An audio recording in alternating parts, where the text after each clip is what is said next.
मुख्यमंत्री शुभेंदु अधिकारी ने अपने पद से दिया इस्तीफा। जी हां दोस्तों, पश्चिम बंगाल की राजनीति इस वक्त ऐसे मोड़ पर पहुंच चुकी है जहां हर घंटे तस्वीर बदलती दिखाई दे रही है। सत्ता के गलियारों में घबराहट है, सड़कों पर गुस्सा है और अदालतों में लगातार सुनवाई का दौर चल रहा है। हालात इतने बिगड़ चुके हैं कि अब यह लड़ाई सिर्फ चुनाव की नहीं बल्कि राजनीतिक वजूद बचाने की बन गई है। एक तरफ शुभेंदु अधिकारी के इस्तीफे की खबर ने पूरे बंगाल में हलचल मचा दी, तो दूसरी तरफ ममता बनर्जी पूरी आक्रामकता के साथ मैदान में उतर चुकी हैं। ममता ने साफ शब्दों में कह दिया है कि वह पीछे हटने वाली नहीं है और बंगाल की जनता के अधिकारों के लिए आखिरी सांस तक लड़ेंगी। लेकिन दोस्तों, इसी बीच कोलकाता हाईकोर्ट से आया एक फैसला पूरी राजनीति का रुख बदल देता है।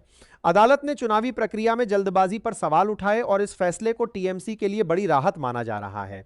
और दोस्तों, आगे बढ़ने से पहले वीडियो को लाइक और चैनल को सब्सक्राइब जरूर कर दीजिए। आपकी छोटी सी मदद हमें लगातार ऐसे बड़े मुद्दे उठाने की ताकत देती है। अब बात करते हैं उस माहौल की जिसने पूरे बंगाल को उबाल पर ला दिया। कोलकाता की सड़कों पर हजारों की भीड़ उतर आई। बीजेपी मुख्यालय के बाहर भारी प्रदर्शन शुरू हो गया। पानी की बौछारों और पुलिस की सख्ती के बावजूद लोग पीछे हटने को तैयार नहीं थे। हर तरफ सिर्फ एक ही नारा गूंज रहा था, इस्तीफा दो, इस्तीफा दो। सबसे बड़ा सवाल यही है कि आखिर बंगाल की जनता इतनी नाराज क्यों है? आखिर ऐसा क्या हुआ कि सरकार बनने के कुछ ही समय बाद माहौल पूरी तरह पलट गया? दरअसल मामला तब गरमाया जब चुनाव नतीजों के बाद भाजपा ने सरकार बनाई और शुभेंदु अधिकारी ने मुख्यमंत्री पद की शपथ ली। लेकिन सरकार बनते ही पोस्ट पोल हिंसा, कानून व्यवस्था और प्रशासनिक फैसलों को लेकर विवाद शुरू हो गया। हाईकोर्ट ने कई मामलों में सरकार को कड़ी टिप्पणी करते हुए जवाब मांगा।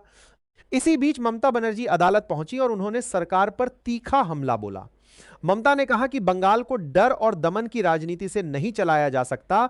महिलाओं, बच्चों और आम लोगों की सुरक्षा सबसे बड़ी प्राथमिकता होनी चाहिए। ममता की दलीलों के बाद अदालत ने सरकार से विस्तृत जवाब तलब कर लिया और यहीं से राजनीतिक माहौल पूरी तरह बदलता चला गया। उधर अभिषेक बनर्जी को लेकर भी बड़ा विवाद खड़ा हो गया। केंद्रीय नेताओं पर दिए गए बयानों को लेकर उन पर एफआईआर दर्ज हुई, लेकिन हाईकोर्ट ने राहत देते हुए तत्काल किसी कठोर कार्रवाई पर रोक लगा दी। इस फैसले के बाद टीएमसी कार्यकर्ताओं में नया जोश दिखाई देने लगा। राजनीतिक जानकारों का मानना है कि भाजपा बंगाल में अपनी पकड़ मजबूत करने के लिए लगातार दबाव की राजनीति कर रही थी, लेकिन अदालत के फैसलों ने पूरा समीकरण बिगाड़ दिया। इसी बीच एक और फैसला आग में घी डालने जैसा साबित हुआ। सरकार की नई गाइडलाइन में सार्वजनिक स्थानों पर पशु वध को लेकर सख्ती बढ़ा दी गई। इसके बाद मुस्लिम समुदाय में भारी नाराजगी फैल गई। लोगों का आरोप है कि उनके धार्मिक अधिकारों को निशाना बनाया जा रहा है। राज्य के कई इलाकों में विरोध प्रदर्शन शुरू हो गए और माहौल और ज्यादा तनावपूर्ण हो गया। ममता बनर्जी ने इस मुद्दे पर भी सरकार को घेरते हुए कहा कि किसी भी समुदाय की धार्मिक भावनाओं के साथ खिलवाड़ नहीं होना चाहिए। अब बंगाल की राजनीति दो हिस्सों में बंटी दिखाई दे रही है। एक तरफ हिंदुत्व और सख्त प्रशासन की राजनीति, तो दूसरी तरफ धर्मनिरपेक्षता और संवैधानिक अधिकारों की लड़ाई। लेकिन इन सबके बीच सबसे बड़ा सवाल अब भी वही है, आखिर सुप्रीम कोर्ट की चुप्पी क्यों है? जब हर दिन नए आरोप, नए विवाद और नए फैसले सामने आ रहे हैं, तब देश की सबसे बड़ी अदालत की तरफ लोगों की निगाहें टिकी हुई हैं। फिलहाल बंगाल में सियासत अपने सबसे विस्फोटक दौर में पहुंच चुकी है और आने वाले दिनों में यह लड़ाई और भी ज्यादा खतरनाक मोड़ ले सकती है। दोस्तों, आज के लिए बस इतना ही।